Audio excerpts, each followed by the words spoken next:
This episode is brought to you by AMC and AMC Plus, presenting Season 2 of Anne Rice's Interview with the Vampire. Hailed as one of the best TV shows of the decade by the Chicago Tribune, executive produced by award-winning producer Mark Johnson, creator and showrunner Roland Jones and Mark Taylor, along with Christopher Rice and the late Anne Rice. For your consideration, go to amcfyc.com for more. Here's all these, I'm just going to say it, incredibly attractive young people. Yeah. Come on, we had Jared Leto. You have Jared Leto, Claire Danes. Yeah, and they still didn't know how to market it. It's like, aren't we in Hollywood? Haven't you ever taken young, attractive people and marketed them before? But they were just puzzled. Welcome to Hollywood Stories, where the people who have been part of entertainment history, on screen and off, come to share their classic moments in the Dream Factory. On this first season of Hollywood Stories, we bring you tales from the 90s. The 1990s was an incredible, tumultuous time here. Considered one of the most dynamic eras in the history of filmmaking, it was also a time of tremendous upheaval. There were days of great glamour and days of great scandal, and we're going to be talking to people who played major roles in that pageant. We have a very, very special guest on today's show, the legendary writer Winnie Holzman, here today to talk about her journey from the theater world in New York to coming to work in television on one of the very earliest examples of what would become prestige TV, the acclaimed show 30-something. And then, from there, moving on to creating My So-Called Life, a short-lived series now regarded as one of the greatest dramatic shows of all time, which stands to date as the most honest and compelling look inside the lives of teenagers ever filmed. After My So-Called Life ended, Holzman in the 90s saw her getting involved with a film adaptation of a little novel called Wicked, which would lead her to create two more classic teen girl characters of the theater, and now of film, as 25 years later, that journey hurtles towards an Oscar season climax. It's a fascinating and moving conversation with one of the great artists of the 1990s and of today. So sit back and enjoy Winnie Holzman's Hollywood Story. It's the 1980s. You're working in the theater in New York, and somehow you come to be involved in television in Los Angeles at a time when television isn't exactly considered the most elevated profession. So how did this happen to you? How did you get dragged out here to this? Well, it really had to do with having a baby and having a husband. We had a 2-year-old, and my husband's an actor. My husband is the actor Paul Dooley, who's a wonderful actor. Yeah. And I think when guys, I don't want to speak for men, but I think when they have a baby, they feel like, I better make some money. And the musical that I had written that had opened and closed pretty quickly off Broadway, and when he said to me, maybe we should move to Los Angeles, I was like, yeah, because I didn't know what I was going to do with my life at that point. I was pretty disappointed at, I was a little beaten up by my musical not doing so well. So we come out here, and I knew a lot of people who were working on 30-something. I'd gone to acting school with Ken Olin. One of the very, very early sort of quality dramas in television, along with Hill Street Blues and St. Elsewhere. Right up there with like St. Elsewhere, Hill Street Blues. But the list is short at that time. Definitely 30-something was, breaking new ground. There's no other way to put it. They were just doing stuff that hadn't really been done on TV. When I went to visit the set, this wonderful writer named Richard Kramer was there directing an episode he'd written. And he said, oh, my brother told me you were a good writer. And it turned out that his brother, Jim, had been involved producing at one point our comedy group. I had a comedy group in New York. I'm not going to be funny today, but I have been funny in the past. It's happened. That was a joke. I might still be funny. Yeah, you're right. You never know what might happen. I can confirm you're very funny. Thank you. Thank God. Okay, so in other words, this person, Richard Kramer, is saying to me, oh, I heard from my brother that you were a really good writer. And that blew my mind because at the time, I think that anyone would say that to me. Mm. He knew my comedy group work, his brother. Anyway, that led to, it took months, but it led to Richard saying to me, just very casually, if you wanted to write a spec script, I would read it. I was so new to LA that I didn't even know what a big deal that was. That was such a big deal, but I did know what he meant. Try to write an episode of the show. And it happened to be my favorite show. So I took a whole summer to write it. when I got it to Richard, he gave it to those guys, Marshall Herskovitz and Ed Zwick, and they hired me on the spot. Wow. So it was kind of like, Did your a big deal. script end up becoming an episode? Yeah, it was. Of course, I rewrote it a lot. Yeah. Which episode was it? It's called The Guilty Party. It's about Hope trying to throw a surprise party for her husband, feeling very guilty about not only her marriage, but that she's not a good enough mother. If you name it, she was guilty over it. And yeah. I recall the episode well. Oh, you do? Yeah, there's a psychic in it. And so as soon as I started with 30-something, that was like going to film school, only I was getting paid, which was awesome. Did you connect with it immediately? I did. I think I connected with it for several reasons. First of all, Marshall Herskovitz and Ed Zwick were so welcoming. They were so encouraging. Their whole vibe to me was like, oh, you've got this. You are good at this. We love what you're doing. So there was no, okay, theater lady, we're going to teach you. No, I just learned as I went. It was like being thrown into a pool and just paddling. But it was so exciting. It was just really welcoming and encouragement. And also, I'll just say a few things about my background that I think helped prepare me. What I had been writing for a really long time at that point was I'd been writing a musical. And in a musical, you have to always make room for the songs. When you're writing a scene, you're really thinking about brevity and getting there quick and finding a way to distill down what you need to say, obviously in an interesting theatrical way. So there's that idea that is not that dissimilar to how a scene is written, right? Any screen, any size screen, it's all the same. I always think it's all the same anyway. You're telling a story. Actors are going to tell your story by being other people from themselves and by acting out what's happening. That to me is what I think of as what I do. Musical form does make you have to have a sort of consciousness of what are the themes going on here and awareness Absolutely. of what's going on inside this person in a way that... Yes. And those 30-something scripts, a lot of them were like meditations on a theme. How do friendships deal with differences in income? What's it like when your parents come and you're a parent now? What's it like to start realizing that you're a mother and you feel like you're failing? What's it like to have cancer? We had stories. We always had stories. Of course, we told a story. They were like short stories. Yeah. The other thing I was going to say is when I was in college, I wrote a lot of poetry in college. It sounds almost embarrassing. It was somewhat embarrassing, I guess, at times. But yes, that's what I was, believe it or not, concentrating in. I was an English major concentrating in writing poetry. So poetry, of course, is, again, distilled down to the essence. Word choice is very important. Rhythm is very important. All of that comes to bear in dialogue writing.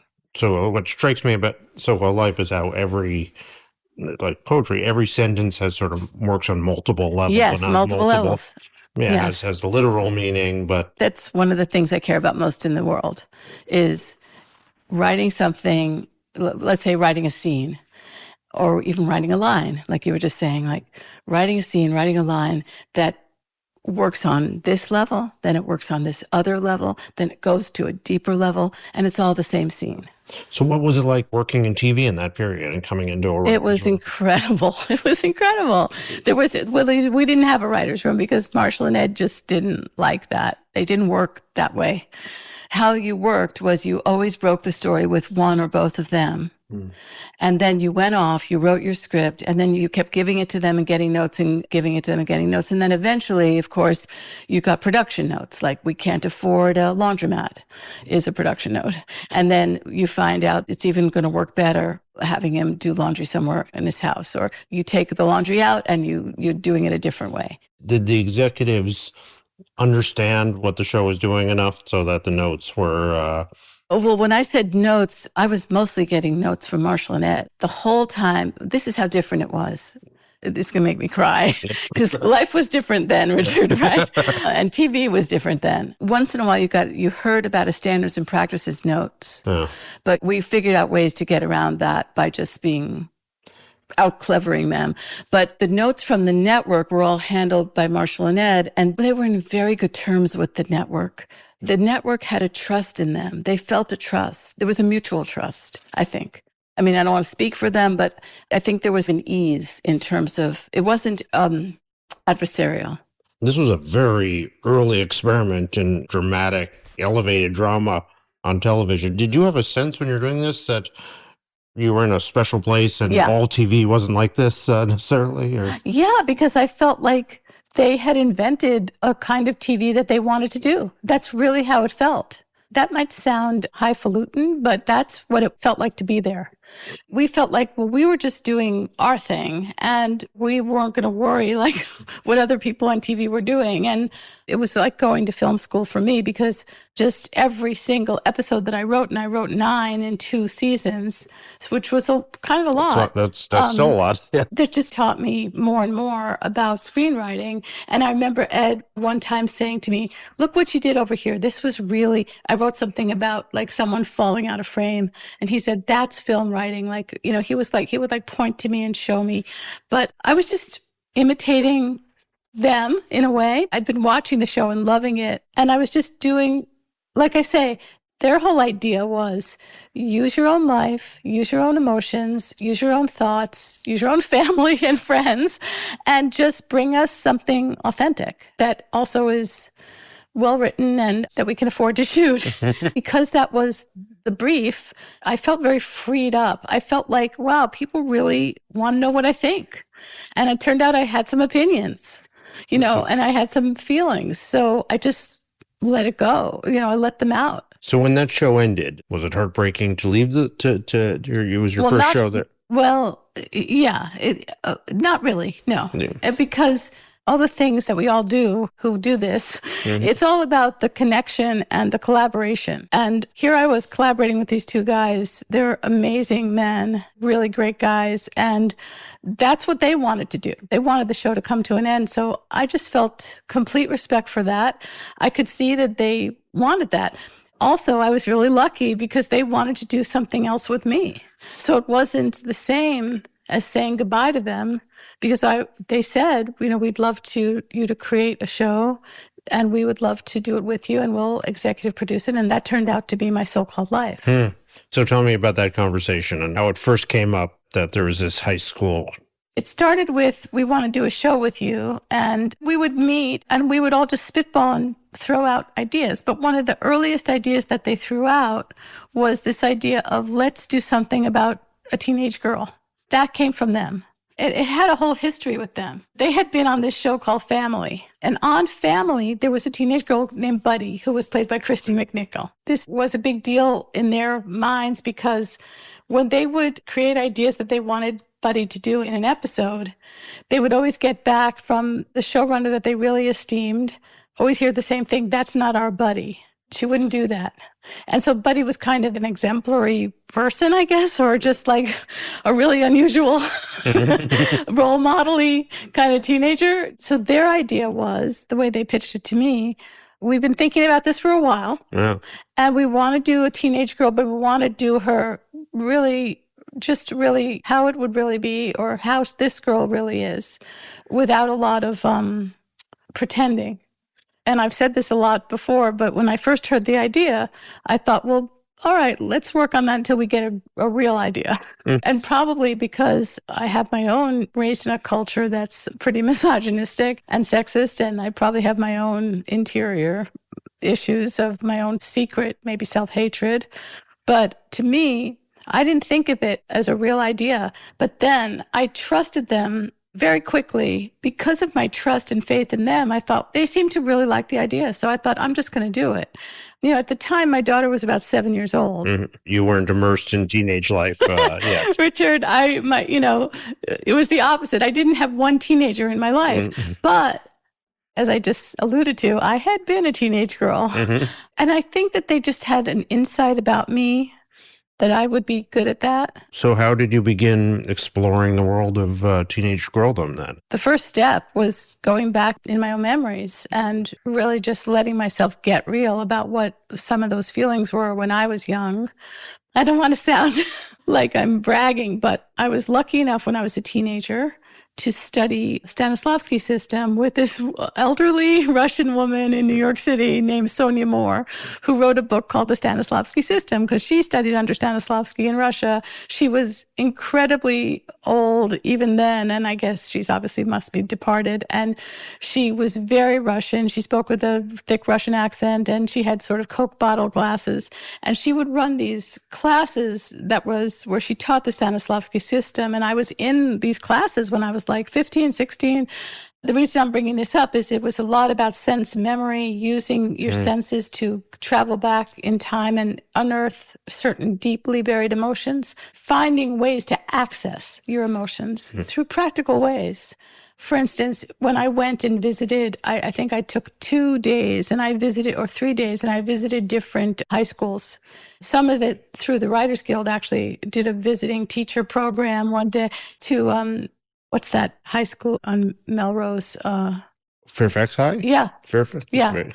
And it was so evocative for me. You know, it brought back so many memories. It's a very bustling, busy urban high school. Yeah, I went to a suburban high school that was, to put it mildly, not diverse in terms of race.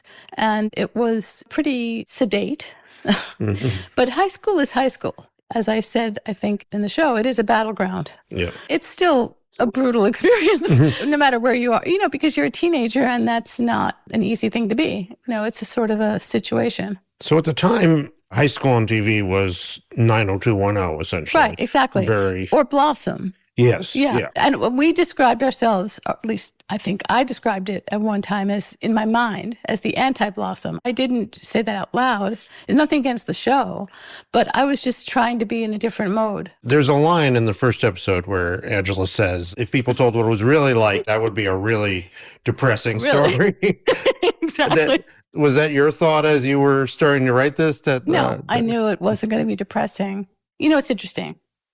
I think there were people that did find it depressing. And my answer to them was, have you watched the news? Have you ever watched the news on television? Now that's depressing. Our show was filled with emotion, different emotions. It was uplifting in a lot of ways, I think, because it helped people.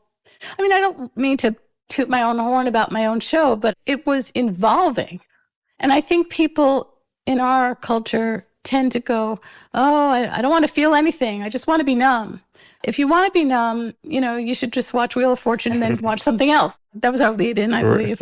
You're not going to be numb watching the show. It's going to bring up something. But that was my goal. I wanted to bring up emotions for people. Let me put it this way. I wanted to explore emotions, and that's going to lead to stuff. That's going to lead to feeling things. Yeah, I don't think... With all respect to Angela, I don't think depressing is the right word for it, but it went to dark places. It went to places that certainly TV never went near with teenagers. I think so, but it was also, again, it's hard to talk about your own work, but I have had a lot of feedback that tells me that people found it relatable. And I think that's because the people, see, that's my real goal, is just to try to make it human and have the characters feel like real human beings. And you're not going to be able to do that if they're always in a good mood, because that's not our human experience. That TV shows about high school, they played very big before this. They were 90210, Blossom, etc. A lot of difficult things happened on both of those shows, but I think it's just we had a different style of how we explored. Like, for instance, it wasn't the guys, Marshall and Ed, or my style to have a very special episode about, this is a very special episode about fill in the blank, like gun safety or depression. But we would have these things come up as they do, and people were having trouble, let's say, with the holidays, with the emotion that the holidays bring up, or she was having trouble deciding what to do about this guy who wanted to have sex with her, and thank God she got to make that decision. Yeah. And didn't have it forced upon her. So how did you get into the voice of Angela? That's this thing that I've talked about, which is that I told Ed one time, he called me, he was like, where are you at? And I admitted that I was really stuck. And he said, don't try to write a pilot, just write her diary. Write her diary. And the second I started doing that, I felt freed up. And that ended up being her little interior monologues that we used throughout the series. It's always a game of how do you get past your own inner guardrails? There's little guards trying to keep you safe, but they're also shutting you down when you're a writer or maybe when you're any kind of artist. And how do you sneak past them? How do you get them to relax a little bit? And so it isn't one answer. It's all kinds of answers. It's what works for you, of course.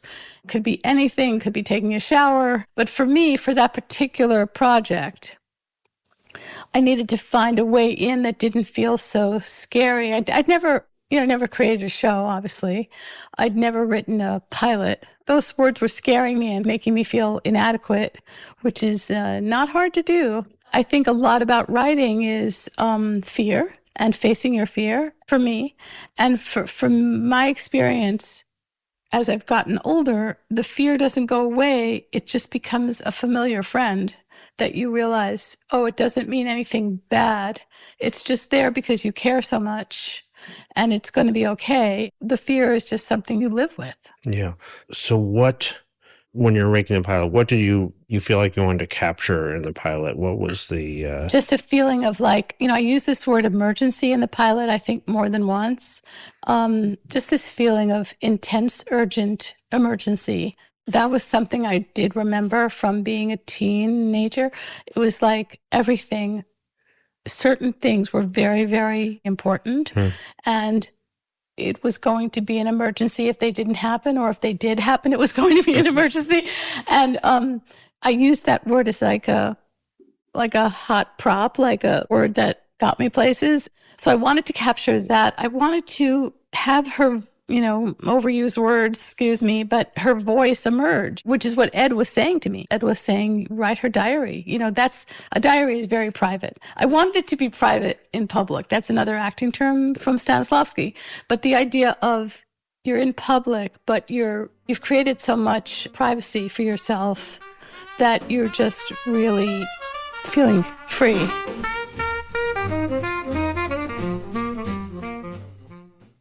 This episode is brought to you by AMC and AMC Plus, presenting Season 2 of Anne Rice's Interview with the Vampire. Hailed as one of the best TV shows of the decade by the Chicago Tribune. Executive produced by award-winning producer Mark Johnson, creator and showrunner Roland Jones and Mark Taylor, along with Christopher Rice and the late Anne Rice. For your consideration, go to amcfyc.com for more.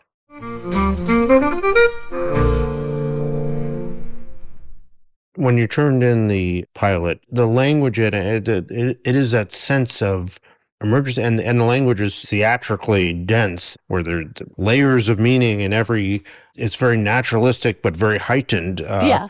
But it's like nothing that was on television at the time. Certainly nothing about teenagers that had ever been on television. Well, I felt so protected by these two guys. I felt like they believed in me. They were literally just saying to me, we want to hear what you think this should be. We want you to feel free to go anywhere you want. I didn't feel like this is going to sound so weird, Richard, but I didn't feel like I was on TV. I felt like I was having a conversation in a funny way with myself and with them, and maybe with a few other people who reminded me of my past, but it was really private. I didn't think of it as being on TV in a funny way. How did the networks respond to this vision? Well, that's a whole other... I think they were... It's so complicated because, I think they responded to the script as being strong, whatever that means. But I think they were always worried, what is this and how the heck would we market it? And what is it? What is it? And I don't think that ever changed. And then when Claire came into the picture... Yes, tell me about casting it. Well, obviously, Claire's an amazing presence, among other things that she is. She's an incredible actor. She's a beautiful screen presence. And she was that from jump, from the time I met her when she was 13 years old, going on 14. So when we saw her, Linda Lowy, an old friend of Ed's, I believe of Ed and Marshall's, connected us with Claire. And I just was like, thank you, God. Did This you is you who. immediately feel Oh, that yeah. that's right? Yeah. It was just thank you, God, and hope her parents will let her do it because they all lived in New York. And this involved a big decision for the family. And so once she's doing it and she's Claire Danes, and you're seeing the magic she's weaving. The network, because you asked about the network, I know it's not that they couldn't see what an incredible star she was, and the rest of the cast too was really quite riveting, Yes. quite riveting, and everything fell into play. When we were shooting it, there was a magical feeling. I hate to talk about it like that because it sounds so. Yeah, tell me about that. Well, it was, for me, my memories of it is every shoot has arduous moments or actual disasters and, emergencies. And this was no different, but there was an overlying feeling of we all felt we were doing something special, and we all felt very good about that. Everyone was working really hard, but it was a great feeling, a pulled together, great feeling. Scott Wynett directed it, and I just remember feeling like we're making some. There's this. Barry Johnson was our line producer, and I remember he had this way of talking about it. He said something to me like, "We're making this by hand." I think he said something like, I'm going to misquote it, but he said something like, "We're making this by hand in America." Yeah. And I felt that was true. Well, there was no model for what you were doing. And it wasn't a corporate offering. Yeah. It was a handmade offering from us, from all of us. So I think that shows. What was the conversation like with the families of the actors about what we're going to be getting into in this show and the places and that this is going to handle all sorts of themes? It's going to handle very natural. Well, I don't think we had sort of initial conversations like that. It was more like trying to help people understand that if it did get picked up, it would be a commitment on the part of the families. It was really Claire's family and Devin Gummersal's family that were the most, because they were the youngest, and I guess Lisa Wilhoit, who played the younger sister. Right. But it was really about, would have to make a commitment, hard work and all that. But I think what would happen is as we came up with scripts and as I would write stuff, I would talk to the actors directly. I remember with the second episode, Marshall and Ed and I went to Claire, and I'm sure her parents were there. I'm sure they were there because they had to be there. We said, we want to do this thing where you're carried out of the water. It's a moment where she's describing the times she's been kissed in her life. Right. And she was going to be given artificial, what is it called, resuscitation. Mm-hmm. And so that counted for her as one of her kisses, because I guess the lifeguard was really hot. That was her favorite of the kisses. Yes, that was her favorite kiss. And so we were describing what we were envisioning, and we were describing what she might be wearing and not wearing. And Claire was a very professional, even back then, from the very beginning. She had a way of approaching things that was very pragmatic. She's a deeply intelligent, thoughtful person.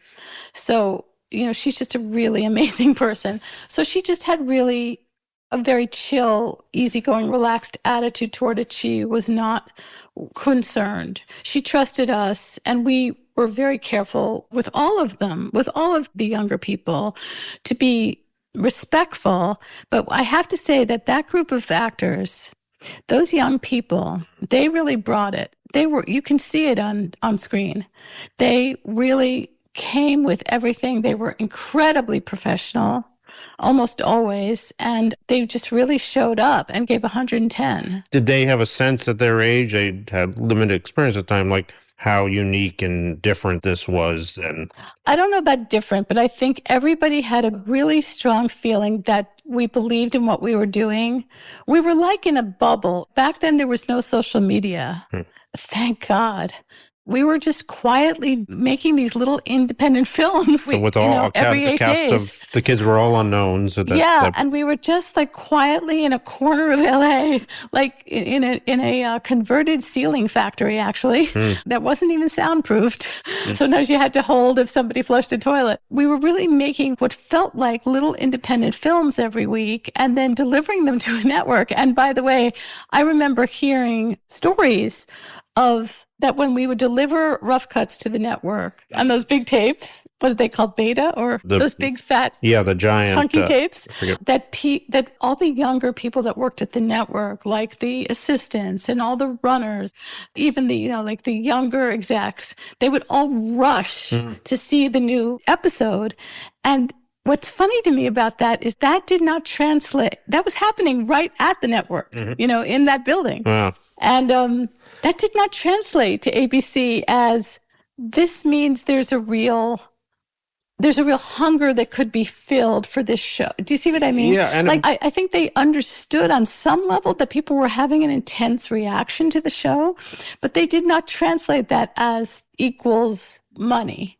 They were very stuck in the idea of we don't understand who it's for, because you have to understand back then, there wasn't this idea of a niche. Yeah. Like it can be, I remember the only time I didn't talk that much to the network, I'm not saying I snubbed them. It wasn't part of my job. I was doing a lot of writing, and Marshall and Ed were talking to the network. So you had them running interference while you were making this. Once in a while, of course, I spoke to the network, but the things that they were saying to me just made no sense. I mean, this younger executive woman would call me and say, "We just watched, and she's wearing the same dress that she wore last episode," and she was like panicked, and I was like, "Yeah, because that's in her closet." And was the Aaron Spelling rule like we have to 7 costume changes per episode? It was just so not what we were doing that I think I laughed. I wasn't trying to be rude, but I just couldn't believe that was her big problem that she was worried about, and that's something that she wanted to address with me. So I just said, that's just how we see it. So did they just say, what is it? They were puzzled. What is it? How would we market this? And of course, here's all these, I'm just going to say it, incredibly attractive young people. Yeah. Come on, we had Jared Leto. You have Jared Leto, Claire Danes. Yeah. And they still didn't know how to market it. It's like, aren't we in Hollywood?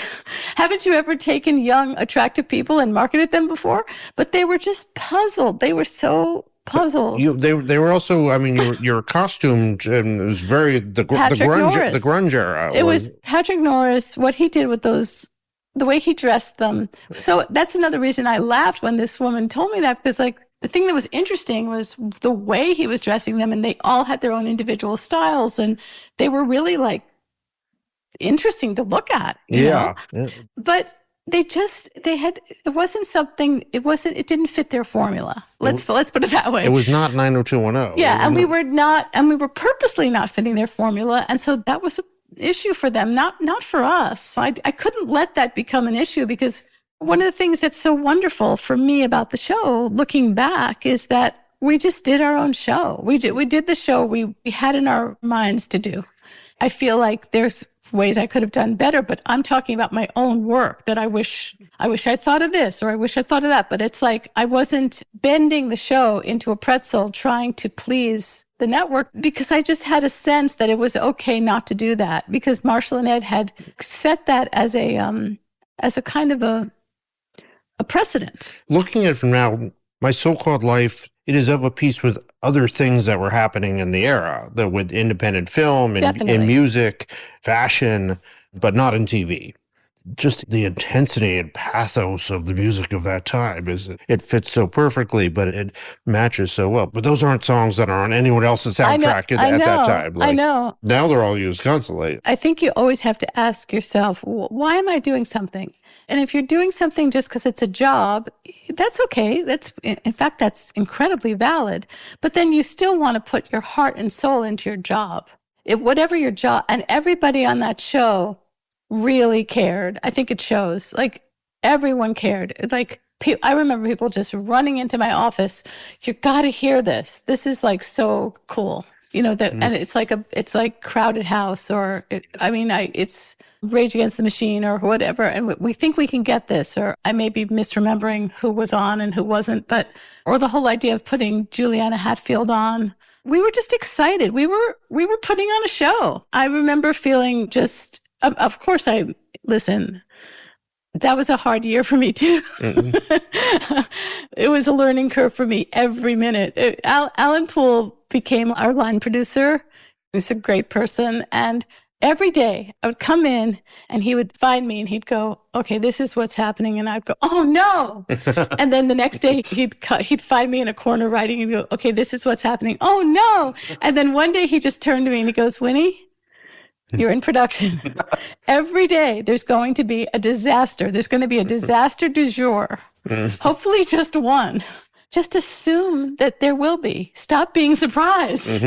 And that was one of the best pieces of advice I've ever gotten in my life about TV production. You just have to go, what's the disaster du jour? And of course, what's exciting is that as a creative person, and we were a bunch of creative people, when a disaster happens, you lose the location. The actor can't come because she's in quarantine because she's got the measles or whatever. That's the moment when you go, we got to rethink this part of the episode. And that's where you get amazing ideas. Those are my favorite stories. When the gods of culture are shining on you, then everything that happens is to the benefit in the end. Well, I found that to be true. What's one of the things I love about TV? Because TV is this, you keep going. Yeah. And if you're lucky, you keep going. But we were lucky not to keep going, Richard. I think there's an element of that too. We'll get to that. I have mixed feelings there myself. But how many episodes was it the first? 19. It's not a full season. Back then, a full season was 22 episodes. But now a full season is 8 or 9. Right. And very dense episodes. There was no filler on. No. Listen, I'm in touch with a lot of people from that time, from that show. I'm very close with Claire. I'm just so grateful to have her in my life. And of course, I'm still in touch with Marshall and Ed. I'm, a lot of the cast. I'm still really close friends with Bess and Mary Kay Place, who played Bess's friend. Who were the two sort of stars on the show. Yes. And we all feel, everyone involved in that show feels really good about what we did.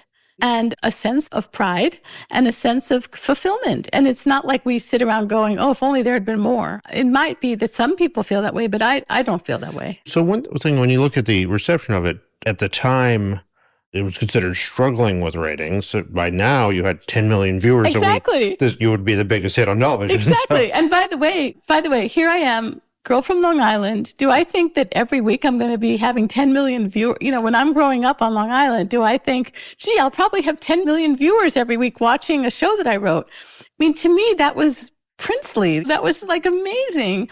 And then also when they took us off and they put Murder One on, or no, something else after Murder One, something else came on. I don't think they ever did that number again. Is that true? I'm not sure it's true, but they certainly didn't increase that number. In other words, what I'm saying is I don't think they ever bumped up from that number. I mean, this was the high watermark for broadcast network TV in general. I mean, you were. They didn't see it that way.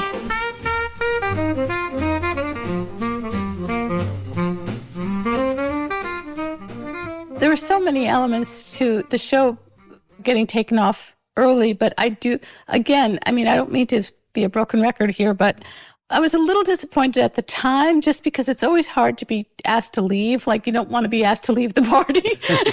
You know what I mean? Especially if you thought you were bringing all kinds of great stuff. But there's just no regret at all for me because I feel good about what we put out there. And I'll admit I was really tired. I was starting to say before, I fell in love with TV during 30-something. Because I couldn't believe how much fun it was to write something really pretty quickly and then it's on the air and people are responding to it and you have to be off on the new thing. It's just so galvanizing. It's energizing. And I loved it still with So-Called Life, but the pressure of there's just so many people you don't want to let down. when it came out, were there people who were seeing that this is something really extraordinary? Yeah, from the very beginning. Because remember, I don't know if you remember this, Richard, but literally the internet was invented while we were doing the show. And there are these things, like younger people in the office were coming in to see me and saying, Winnie, there's this thing called chat rooms and people are chatting about the show, and they would like print out these long, or like they'd try to hook me up to a chat room and it would be like this funny noises like a GeoCities. But do you remember those noises that a modem would make when it tried to, like, it was like cranking up?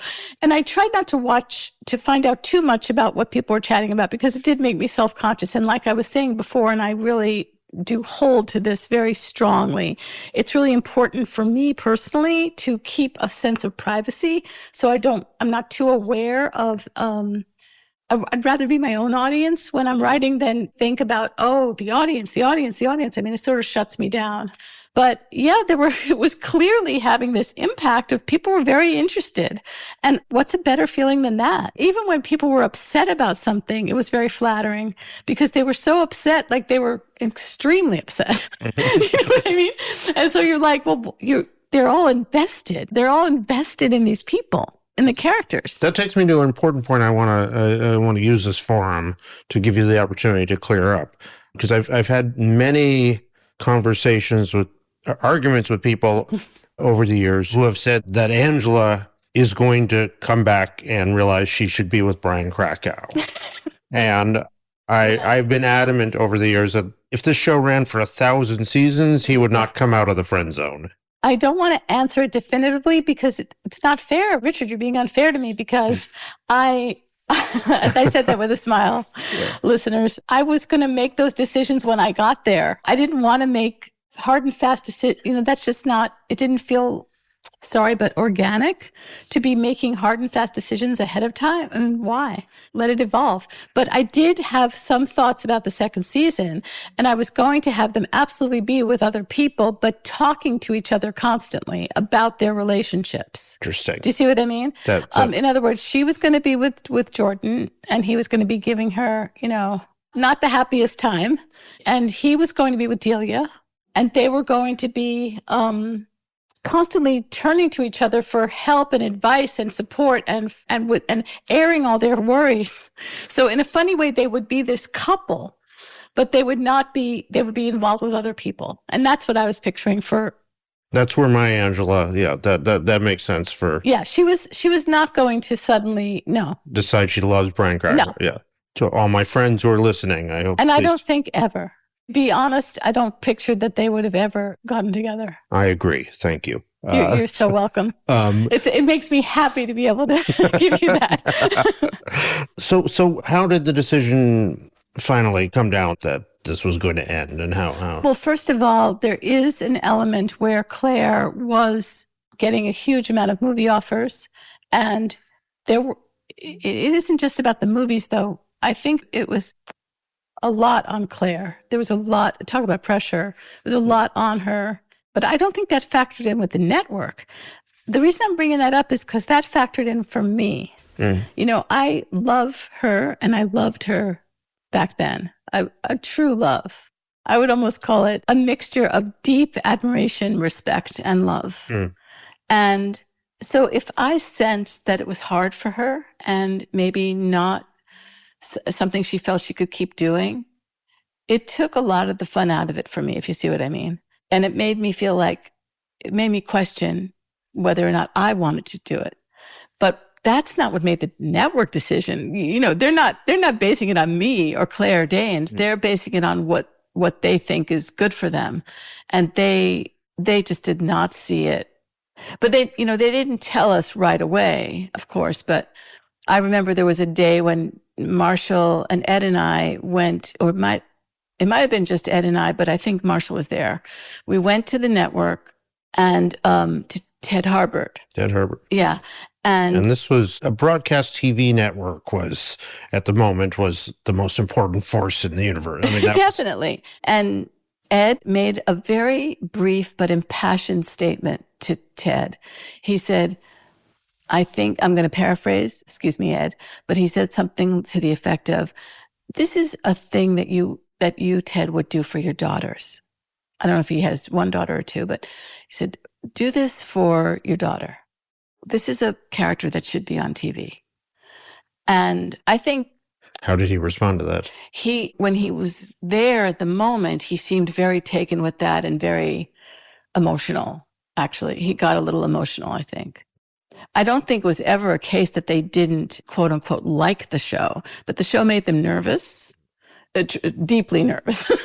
And the show was a mystery to them. As I was saying before, how do we market it? That was the big question. Who do we market it to? I kept saying, not out loud, but I kept saying to myself, to the people that are into it, because there were so many people who were really avid fans, but that was not, they didn't get it. It is so extraordinary to think that today a teenage show with avid teenage fans and but this was a fresh new cast getting 10 million viewers a week would be the biggest thing in entertainment. But this was a different time. And it just a little bit later, everything shifted, as I'm sure you know. I mean, because you know everything. Yeah, of course. It was a different time completely. So walking away from the show and leaving, say goodbye to everybody, how was all that? It was emotional. No question. It was emotional. But as I was saying, nothing beats that feeling in your heart of, I gave everything I could and I feel like I did a good job.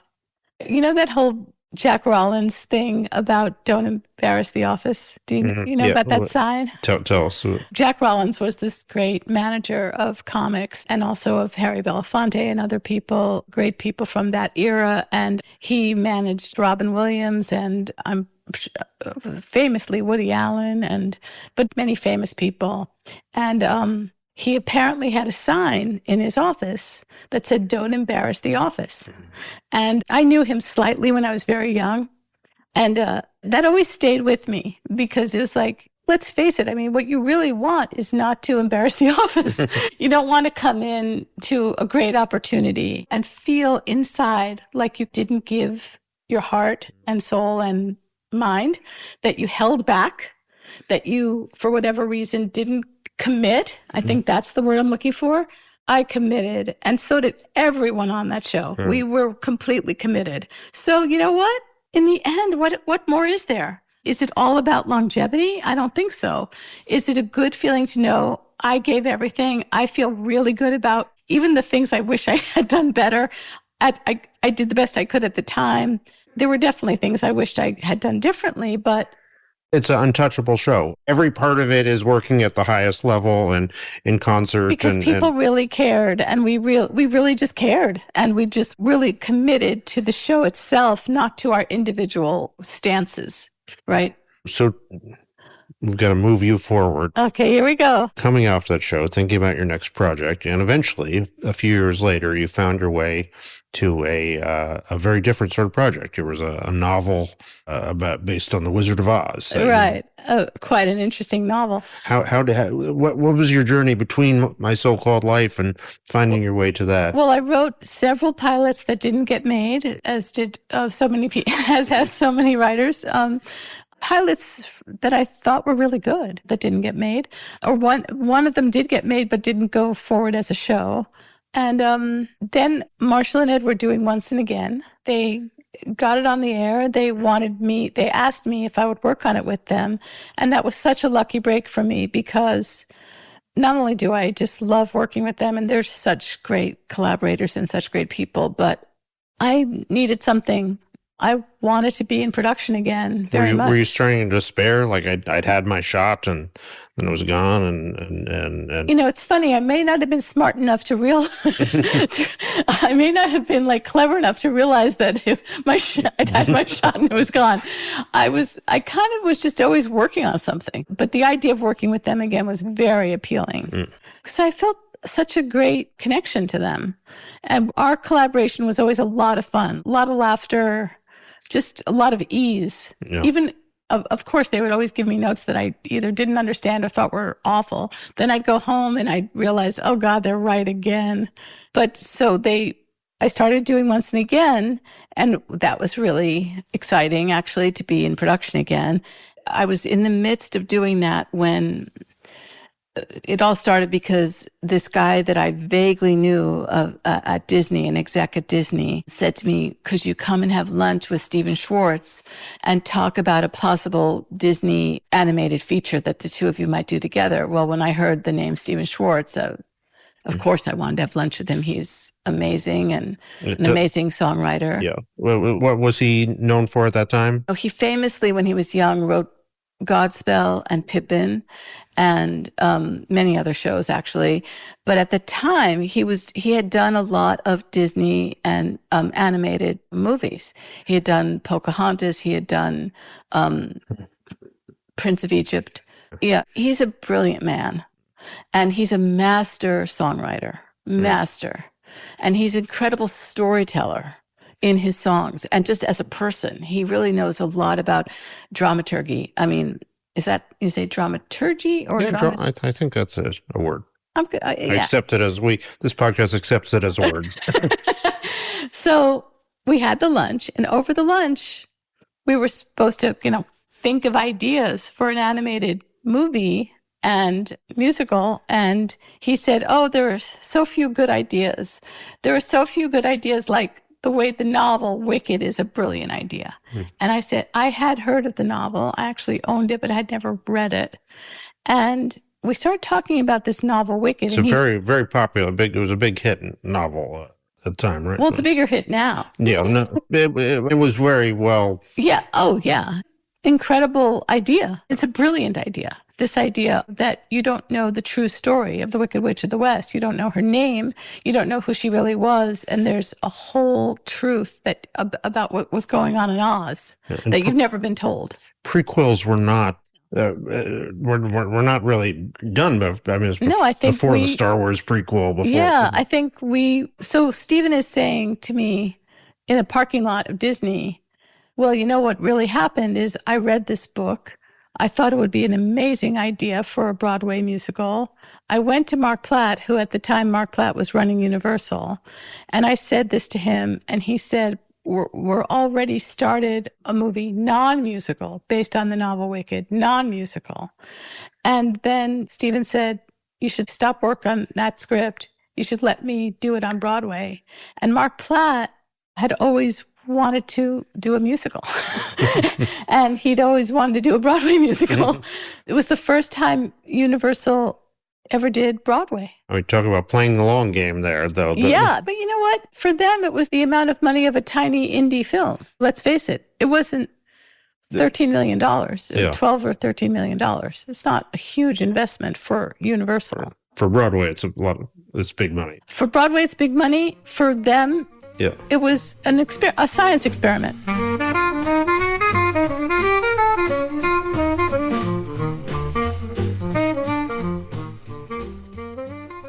So what interested you about getting into this, telling a story? First of all, it wouldn't really matter the story. I wanted to work with Stephen Schwartz. I really, and to this day, I can just tell you what a great, great joy it's been to work with Stephen Schwartz. What is it like to work with him? He's just amazing. He's a fountain of brilliant ideas. and he's, like I said, he's really good at story. So talking to him about story, he just is so inventive. And then his songs, I'm not really answering your question well, but this is going to sound silly, but we're both from Long Island. We're both such different people, but yet there's a way in which we connect and understand each other. And it just makes it a lot of fun. And I don't know, I just find him delightful. He's a very open-minded person in terms of, in a collaborator, you want someone who champions their own ideas with passion, but you also want that same person to be able to listen and hear your ideas. And if they're two different ideas, you want to be able to find a way. And that's something we've always been able to do together. When you first had the conversations about My So-Called Life, you weren't particularly drawn to teenage girl stories, and you come into this, you're now creating your second, what would be iconic. But this one I knew, this was such a brilliant, Gregory Maguire's idea, as I just described it, is such a brilliant idea. And then when I read the book, it was exciting because here's the brilliant premise, but I also felt like we were going to be able to just create our own which we did, story. Because the book, while brilliant, as you were saying, does not lay out a plot that we were going to be able to use for our musical for a lot of reasons. So what were the big changes you had to make from We just had to find our own way into the story, because I think you're using yourself all the time. What do I wish I could see on stage? What do I wish would unfold with that character? And eventually, as we're working on it, I was beginning to see how important the Glinda character would be. Gregory had this incredible idea where he put them together as roommates in college, right? The Wicked Witch of the West and Glinda the Good Witch roomed together in college. And that's an incredible idea. But then I'm not going to say he didn't, that wasn't his focus. But for us, it became, what is their friendship? And a lot of it had to do with Kristen, because we wanted Kristen Chenoweth to play Glinda.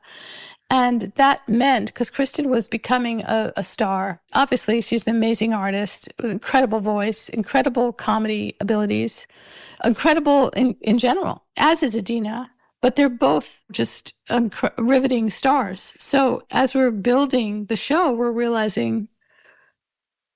I'm realizing, and Stephen too, we have to use their friendship just emerged as, in a funny way, almost like the star of the show. Interesting. And what spoke to you about that friendship? The idea of someone who comes into your life and changes your life and helps you find who you really are. Like we're not isolated little pods. We're always coming into contact with each other. And this idea of, what does it mean when someone's in your life? What's the deeper meaning of it? What is it? What are you there? What is that person there to teach you? And what are you there to teach them? And that idea of someone transforming you so that you can step into the destiny that was always yours, to the destiny that you were meant to play out, but that you might have been scared to play out, or that you might have been telling yourself a story about why that wasn't possible. That's what really moves me. That's what we were trying to express. And it fit perfectly, because there are these two iconic characters from, if you think about the 1939 movie, obviously one of the great American movies, or you just think about the story, the original story by L. Frank Baum, there are these iconic women, both very powerful. But we were getting to explore who are they as just as two young women. And that, not to skip ahead, but that, what you say there about that relationship and how much it changed them 25 years later in the film is still as powerful. That's the film. That's still the heart of the film, right? Yeah. One of the things with John Chu that was one of the many things that's so gratifying and so wonderful is that when we started working with him, his first thing was like, I want to hear from the two of you, meaning me and Stephen, take me through the show beat by beat, moment by moment, and tell me what you were thinking and feeling. Why is this moment here? Why is this moment the way it is? Why is this title of this song the title of the song? What does this mean to you? We just walked through the whole show together. And obviously the movie is, I think, a really good balance of the new energy and new inspiration that John was holding on, that he wanted to bring because it was exciting for him, but staying true to certain elements of our show that are the spirit of the show. So it's this interesting mix, I think, of the new and what we already were doing. And I think that's part of what's making the movie work well, is that it has a balance. What had to change dramatically from... Well, so much, because not change really in plot. The plot is the same, but we just had to change moment to moment because we didn't want to waste our opportunity. Here, it's a movie. We wanted to be able to do things that the movies can do that you can't do on stage. We wanted to utilize John Chu's complete reverence for movies. He really, I think it's in his work, you really see how he understands visual storytelling and what he brings in excitement and joy and passion. His passion for movies It's really in his movies, I think. So we want to be open in every moment of the plot. How can we go deeper here? How can we take more time? I mean, on stage, we're really, people can see it now. It's actually at the Pantages now, but I'm very proud of it. We love it, but there's moments that we really speed through to get to the next song, or, and I don't think in an unpleasant way for the audience. I think the audience is with you and they're into it, but this is one of the reasons we wanted to split it into two, because we wanted to be able to take this time to really let certain moments breathe and also explore them in a new way. So there's a lot of moments that are explored in a whole new way, but it's the same moment. Do you know what I mean? Emotionally, it's the same moment, but it's just explored with more depth and in a new context. Obviously, it takes place in another time, another realm, but we're adapting it for 2025. Was there anything that needed to change? Well, one thing that's very big is Elphaba's sister, Nessa Rose, who uses a wheelchair, and that wasn't going to change. But the idea of using an actor who really does use a chair in real life, that led me to question certain ways that the part was written. She's not a happy person ultimately in our show, and that can't change because that's a big part of our plot. But I wanted to make sure that we were giving her her due as a person. Here you're going to put a person who uses a chair in a big movie. I wanted to make sure that people of all sorts, people who had any kind of challenge or physical challenge or any kind of challenge at all, could look at her and see a true character and not just kind of a cardboard cutout. And that took some I'm not maybe being specific enough. I hope I'm not being too general, but that took some rethinking on my part. And I'm really pleased with the way in which that evolves.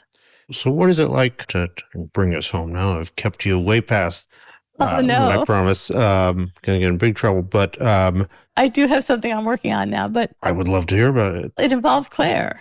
Oh, that's my so-called life reunion special.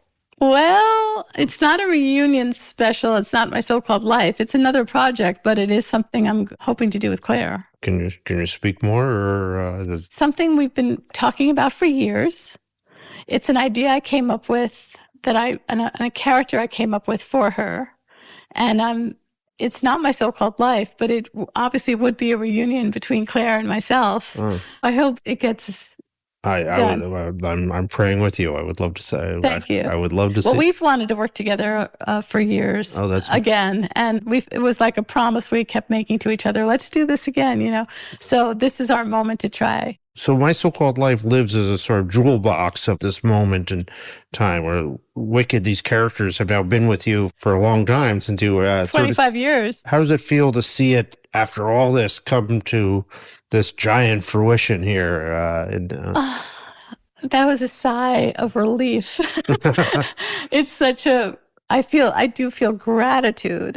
First of all, I feel such gratitude that for John, Chu, and for Ariana and Cynthia and the rest of the cast, of course, and all of the designers and Alice Brooks, but Myron, who edited it. But this is such a relief for me because I have actually been worried about this movie for a lot of years because we knew we were going to do a movie because Universal is our producer on Broadway. So we knew that they wanted a movie.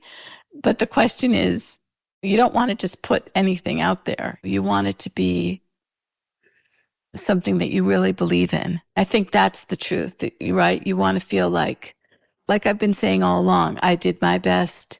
Everyone around me gave everything that they had. I gave everything that I had. And it's just such a relief and so gratifying that people are responding to it because we're really proud of it. And I was thinking, I do think it's beautiful. It's not the same as saying I think it's perfect because it's made by human beings, so it can't be perfect. But I do feel like we all just did an amazing job of putting our heart and souls into it. It's an extraordinary achievement at the end of the rainbow here. Thank you. It was a lot of work. Two final questions for you here. Those are our exit questions. you look back to young Winnie coming to Hollywood, to hearing about having some friends that work on TV shows, thinking about, do I want to get into that? What advice would you give her? Oh, wow. Specifically to my younger self? Say if your younger self is coming here today, at that sort of place in her journey today. Well, I would say to her, the best you can do is commit to whatever it is you're doing. When you're a young writer or any kind of writer, you got to keep writing. It's so hard at times, but the more writing you do, the better you get to be as a writer. So I would say that this is my first piece of advice. I would say the whole idea of don't take it personally. Don't take rejection personally. The thing is, I have to talk about rejection for a second if I'm giving advice, because there's just so much rejection. And I've been rejected really recently with a bunch of stuff that I thought was just great, got rejected. And you have to find an inner resilience to that amount of rejection. You get a lot of rejection. So what are you going to do with that? You have to find a way to feel sad for a little while and then really bounce back. Mm-hmm. And I don't have a formula for that, but I just know it's really important. It's a really important part of having a career. Yeah. Final question then. This season of the podcast is about the 1990s. If you could put together a watch festival from the 1990s, could be TVs or movies, but you get to force all of Hollywood to watch 3 things from the 90s. Oh, God, Richard, you're putting me on the spot. Can name your own, too. Oh, no, I would never name my own. Yeah. That's a little unseemly. There's this documentary called Paris is Burning. Was that in the 90s? So it was watched in the 90s, certainly. I watched it in the 90s. It really affected me. And actually, I used it as an inspiration for Ricky in my so-called life. Oh, wow. I love documentaries. But now I'm really blanking. I guess it's partly because I don't really think in decades. Yeah. Are there other things you remember watching? Well, actually, okay. So we were talking about Bob Dylan before. Bob Dylan put out Time Out of Mind in the 90s, correct? Yeah, I think so, yeah. I found that hypnotically and I hadn't been listening to Dylan for a while, and I could not stop listening to that album. And I think it just permeated me and made me feel like, first of all, it was very inspiring because I was putting out such incredible material at that older age, really thrilled me. And so there's that. Is there, when think of yourself going to the movies? I'm trying to think what I was watching in the 90s. The Sundance era. What about Sex, Lies, and Videotape? Absolutely, yeah. Oh, when you said Sundance, that really helped. Yeah. Yeah, Sex, Lies, and Videotape, jaw-dropping for me. I remember seeing it at a screening, but I didn't know anything about it. Yeah, that was like, whoa. Okay. Thank you so much, Winnie Holzman. You're so welcome. It's been so great having you on this, and thank you for all you've done. Thank you. It was delightful. So that was our second thrilling episode of Hollywood Stories. We hope you enjoyed making this journey back with us to the thrilling days in the 1990s. Thanks very much to our wonderful guest, Winnie Holzman, for sharing her stranger-than-fiction tale with us.